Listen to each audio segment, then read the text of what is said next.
Okay, this is an unboxing of the Akai Unprofessional MPX8 Mobile SD Sample Player.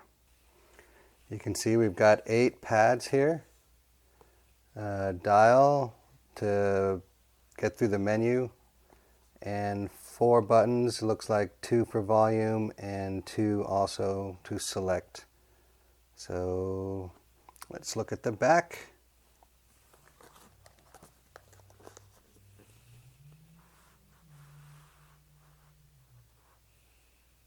So the features you can read there. The main thing that I'm going to be looking at are the samples and triggering them from an external MIDI source. But the software also looks kind of interesting to me. All right, let's open this up.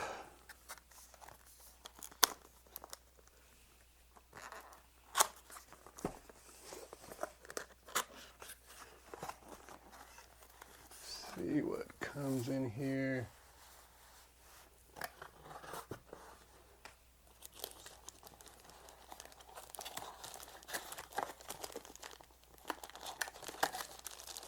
Alright, so here it is.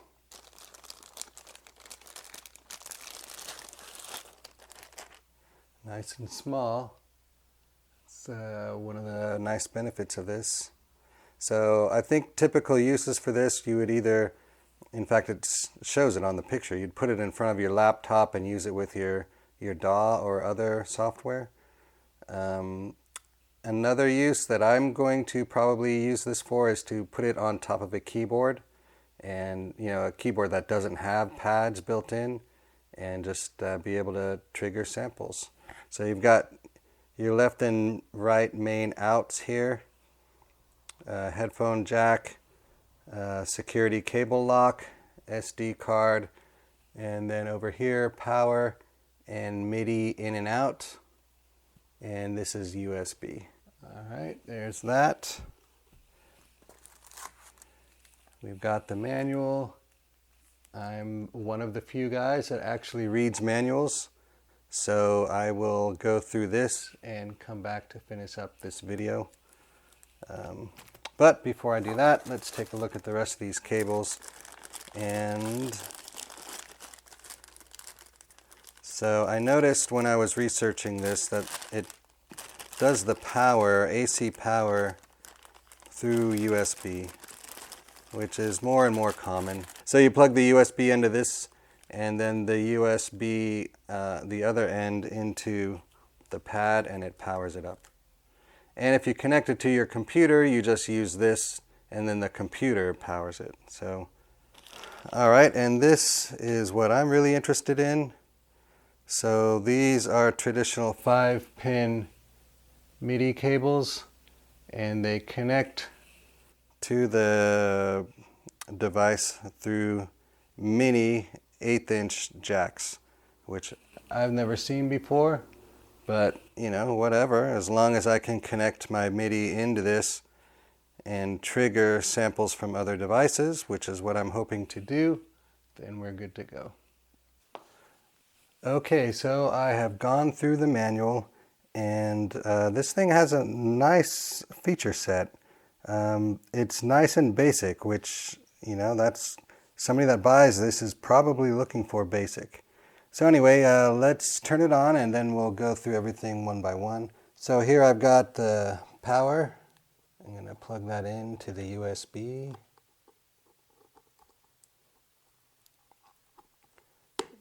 Get in there.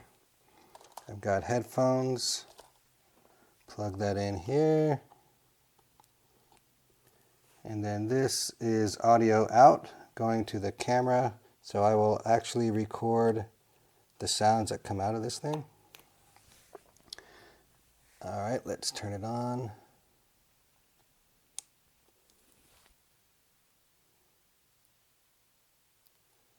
Okay, so here we are. I haven't removed any of this plastic because I'm not sure if I'm going to keep it. But yeah, let's just see what it sounds like. So it says kit I is internal and number 1. It gives you 8 kits. Let's see, 8 There's 3, 4, 5, 6, 7, 8 internal kits. And then you get, I think, 99 user kits. And the user kits will be stored on the SD card. So let's see. Okay. So that is a hi-hat chick, I guess. Kick. So it has some stuff already programmed.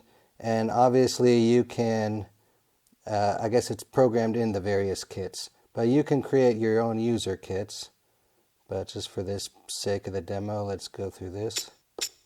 So it looks like that's always a hi-hat, that's always a kick, snare, so, you know, cool. So the manual tells you about all these kits. I'm not going to go through every single one. The other thing is that it is velocity sensitive, meaning the softer you do it, or the harder you do it, it actually sounds softer and harder. Then there's something that they call, I forget what they call it, I think sensitivity, but it's aftertouch. So if you hold it down, or whatever device you connect it to, I think it goes out the MIDI out. So if you have a keyboard or something that supports aftertouch, these pads will do that too. It does have the MIDI in and out that I showed earlier, and I will actually demo that with a drum control pad. I'm planning that video, but for this it's just like the overall unboxing and features of this thing. So the other thing on the website, in the manual there's a URL to download stuff. And the thing about Akai Professional is they're kind of unprofessional. I mean the stuff is actually pretty good, like it works well, but just little things like the link to the website there's a typo in it. So it's like akaipro.com/MPX8 is what's written. But I went to the site and that it doesn't bring up a page. It turns out it's MPX-8. So little things. Also, there was a firmware download and instructions for it, and like the firmware version number on the site didn't match. So little things that really aren't that big of a deal, but it just shows kind of a lack of attention to detail. But the cool thing is, so this comes with 4 free downloads. One of them is a WAV file editor, and what that is on your computer you can drag and drop an MP3 file or M4A, which is common for Apple, like phones and stuff. And there's a whole bunch of other types of sample files you can get, or even music, entire songs. You can assign a song to a pad and it'll just play the damn song, So the thing is, this device needs the file in a very specific format. And other devices I have, it's kind of a pain in the neck to get the file to be in the right format. Like I had to buy software to do that. This comes with that software. And that is really, really great. So kudos to Akai for that.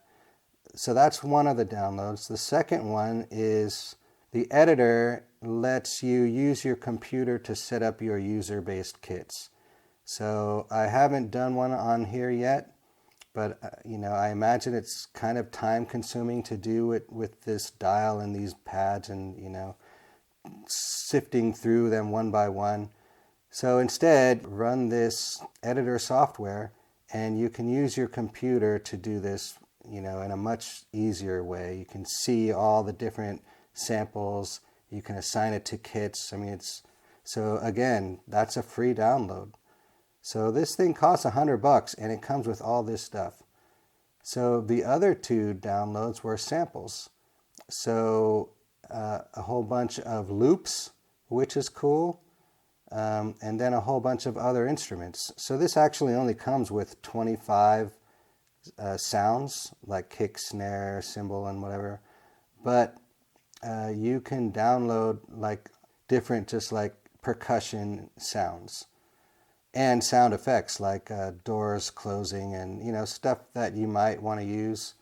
but mostly percussion, drums, cymbals, stuff like that. And then a whole bunch of loops. This is a 1 gigabyte SD card. This does not come with an SD card. I had this left over from a BlackBerry phone I had like 10 years ago, maybe more, probably 15. And it's just 1 gigabyte.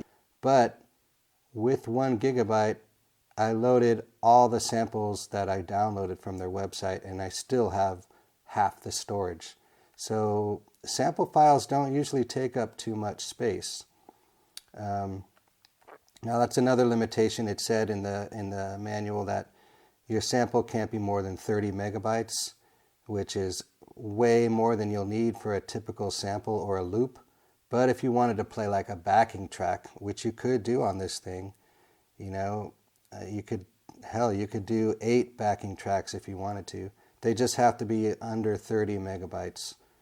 But yeah, so I guess let's just go for it. Let's see what happens when I put this thing in. I've not tried this yet.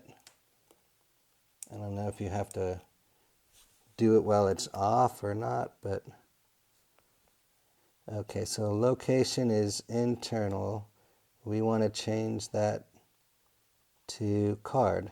Okay, so now I'm hoping I can, oh yeah, so here are all the samples that I downloaded.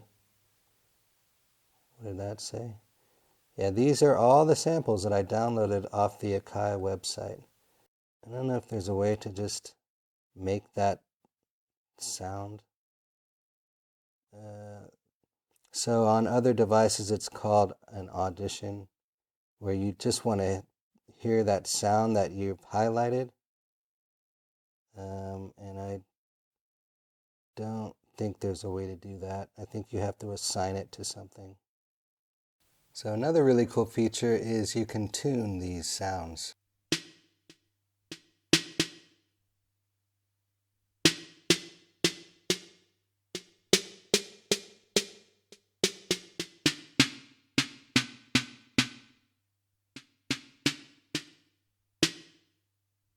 So that's cool. I mean, even though technically they only give you 25 internal sounds, by tuning them, you can actually make them sound quite a bit different. And then, not to mention those 200 samples, you can tune those too. So let's go up to here. Card. Here's one, a go-go. And we can change the tuning.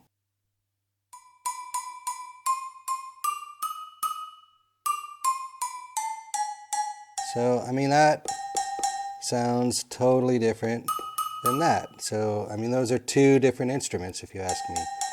So, another good job, Akai. Awesome. Now, panning is just that. You can pan it left or right if you're doing, if you have 2 outs.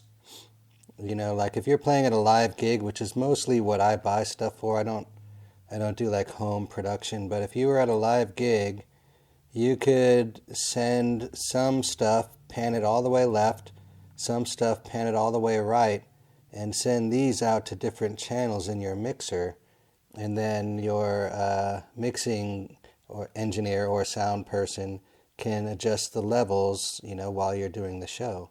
So you get 2 different outs, which is, you know, it's better than 1, twice as good as 1. So, you know, that just gives you a little bit more flexibility. So we have 3 different types of loops. We have loop, hold, and single shot. So here I have the, this is what should be a loop. And it's only playing once, and that's because of this setting here. It says trig. 1 SH means single shot. Hold, which means if you hold it down, it will play as long as you have it held down.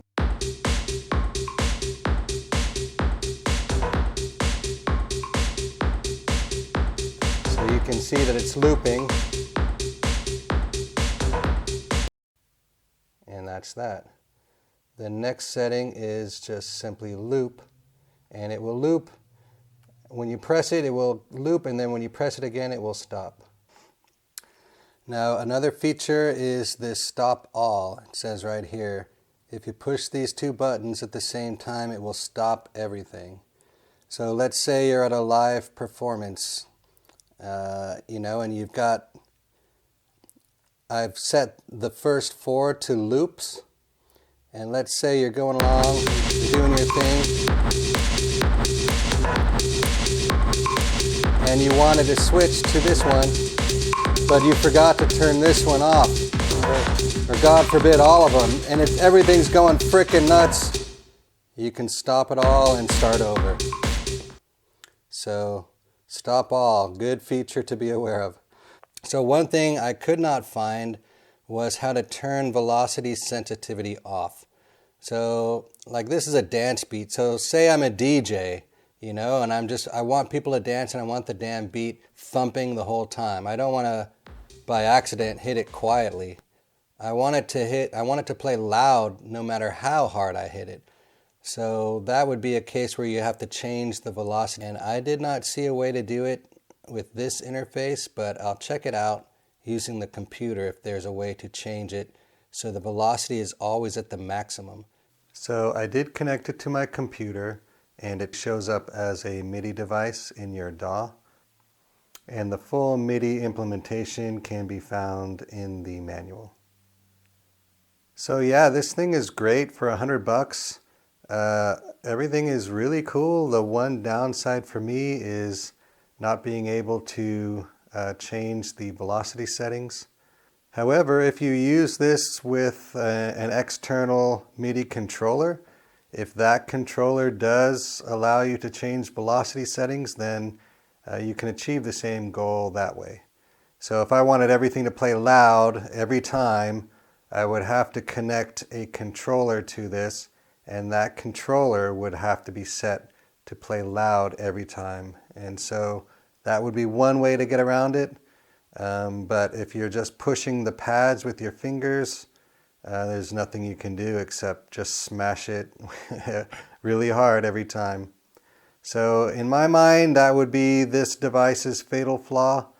But otherwise, a lot of great features, great software, free downloads.